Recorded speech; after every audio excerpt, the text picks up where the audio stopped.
તાલુકાના સેઠાલ ગામે છેલ્લા 4 મહિનાથી ગામની અંદર ઠેર ઠેર જે વિસ્તારો છે તો વિસ્તારોમાં પાણીની પાઇપલાઇન લીકેજ હોવાથી પાણીની રેલમછેલ જોવા મળી હતી તો ત્યારે મચ્છરજન્ય રોગચાળાની સ્થિતિ ઊભી થવાની સંભાવના પણ ગ્રામજનો વ્યક્ત કરી રહ્યા હતા અને ત્યારે આ બાબતે અવારનવાર સ્થાનિક વહીવટીતંત્રની રજૂઆત કરવામાં આવતા છતાં કોઈ પણ પ્રકારનું પરિણામ ન કરવામાં આવ્યું હતું। ત્યારે ગ્રામજનો જણાવી રહ્યા છે કે ત્યારે સત્વરે પાણીની પાઇપલાઇન રિપેરિંગ કરવામાં આવે તેવી લોકોની માંગ પણ ઉઠવા પામી છે। સેઠાલ ગામનો વતની છું। ઘણા દિવસોથી અમારા ગામમાં પાણીનો ગટરનો આ જ પ્રશ્ન બને છે અને જાહેર કરવામાં એટલું આવે છે કે આ પાણીને અને ગંદકીના કારણે આપણે બીમારીને આમંત્રણ આપીએ છીએ। બસ આટલું જ છે, આનો નિકાલ જલ્દી લાવવો જોઈએ।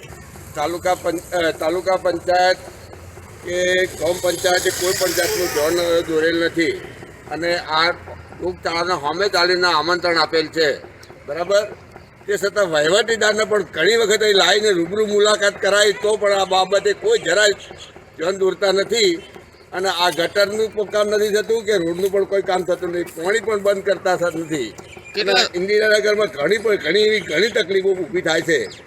ગામમાં પણ કેટલા સમયથી બાકી છેલ્લા 4 મહિનાથી આની આ જ દશા છે। આ અગાઉ પણ જોણ કરેલ છે, તે છતાં કોઈ કાર્યવાહી થયેલ નથી।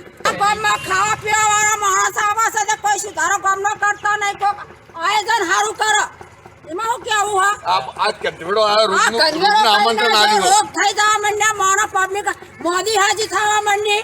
કેટલા દાડા છે આવું? આ તો 12 માસ 3 વર્ષનું હા આજનું નહીં।